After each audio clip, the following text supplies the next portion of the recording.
All right, I want you to picture the year 1162. You're standing right in the middle of the Mongolian steppe. It's this massive, empty sea of grass just stretching out as far as the eye can see. You've got freezing, brutal winters and scorching summers. It's an environment so incredibly harsh that only the toughest of the tough can actually survive it. And today, we're going to dive into an explainer on a story that starts right in this unforgiving landscape.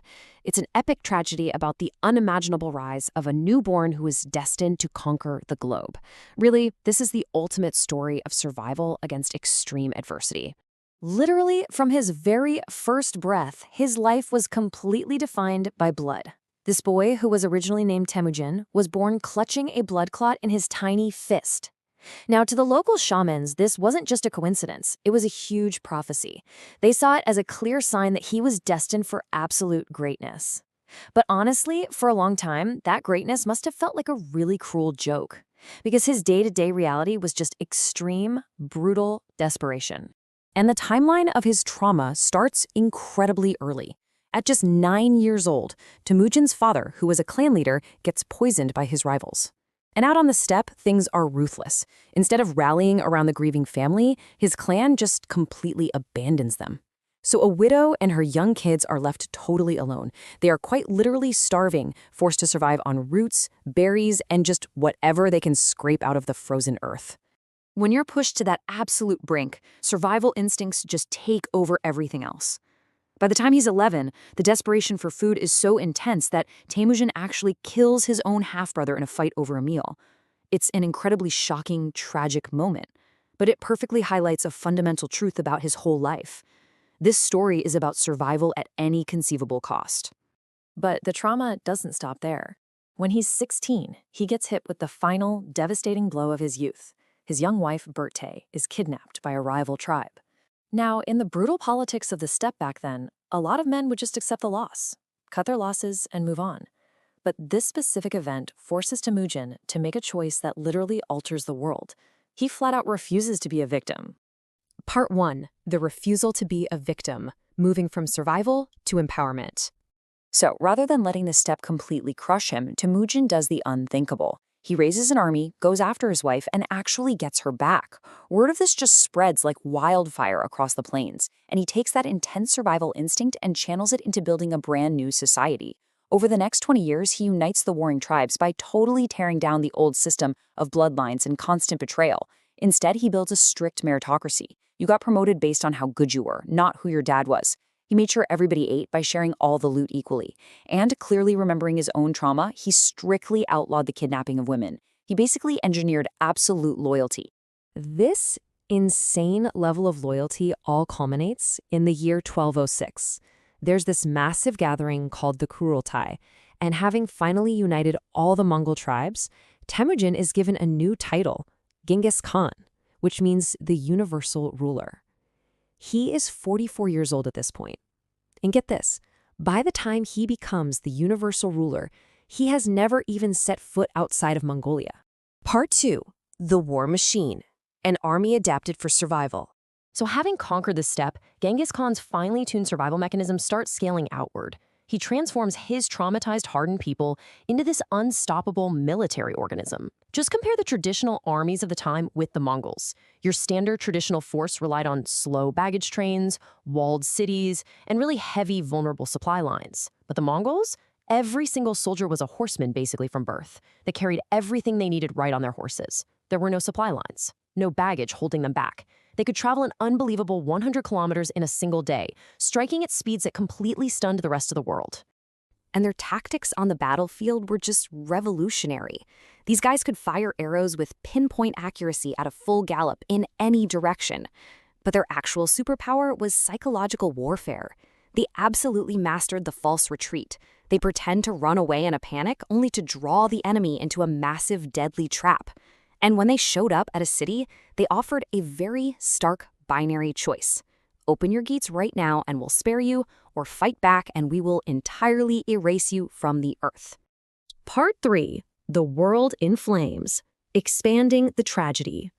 That binary choice of surrender or total erasure meant that a tragedy born on the freezing Mongolian steppe was about to wash over the world's most ancient civilizations. In 1211, Genghis Khan goes after China's massive Jin dynasty. We're talking 60 million people and impenetrable stone fortresses. So, what does a nomadic army that's never besieged a city do? They adapt. They capture Chinese engineers, force them to build catapults and battering rams, and by 1215, the Jin capital, which is modern-day Beijing, is completely up in flames. Which brings us to a massive, fatal mistake made by a completely different empire. Seriously, what happens when you decide to insult Genghis Khan?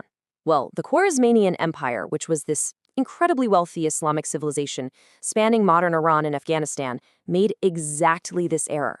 Their ruler actually executed Genghis Khan's trade ambassadors. And to Genghis Khan, that wasn't just an insult. That was a declaration of absolute total war. The Mongol response was literally apocalyptic. 3 separate armies attacked them simultaneously from different directions. Glorious ancient cities like Samarkand, Bukhara, and Merv were completely wiped off the map. We are talking about cities that had stood for 1,000 years, destroyed so thoroughly that they were never rebuilt. Entire civilizations just erased in a matter of months. The speed of this relentless march is just staggering to look at. From unifying the tribes in 1206 to burning Beijing in 1215, Genghis Khan himself dies in secret while on campaign in 1227, but his descendants just keep the war machine going. His grandson, Batu Khan, absolutely crushes the finest heavy cavalry in Europe and only turns around in 1241 because another Khan happened to die back home.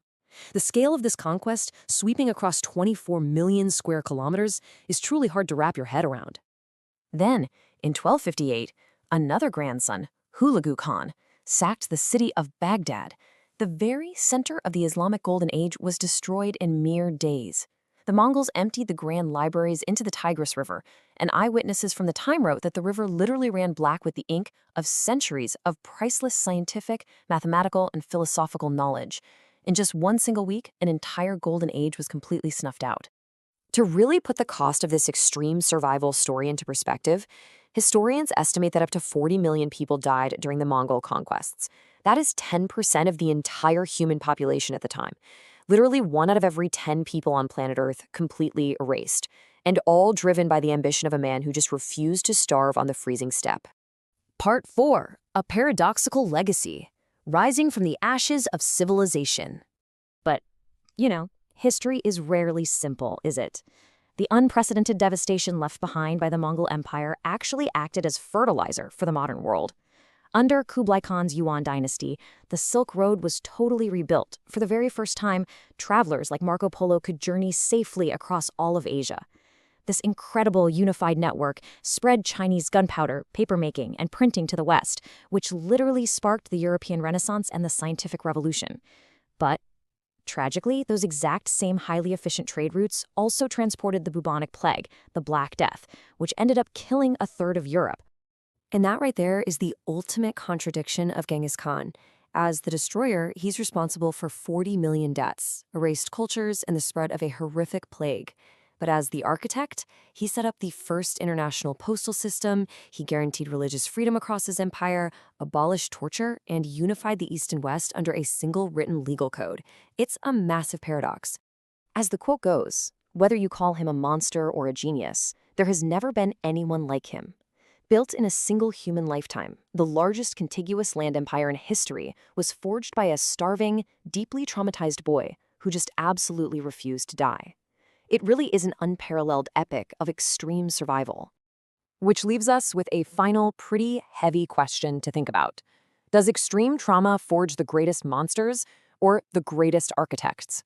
The legacy of Genghis Khan really forces us to weigh all the incredible advancements of the modern connected world against the terrifying, bloody cost it took to get there. Thanks so much for joining me for this explainer. I'll see you next time.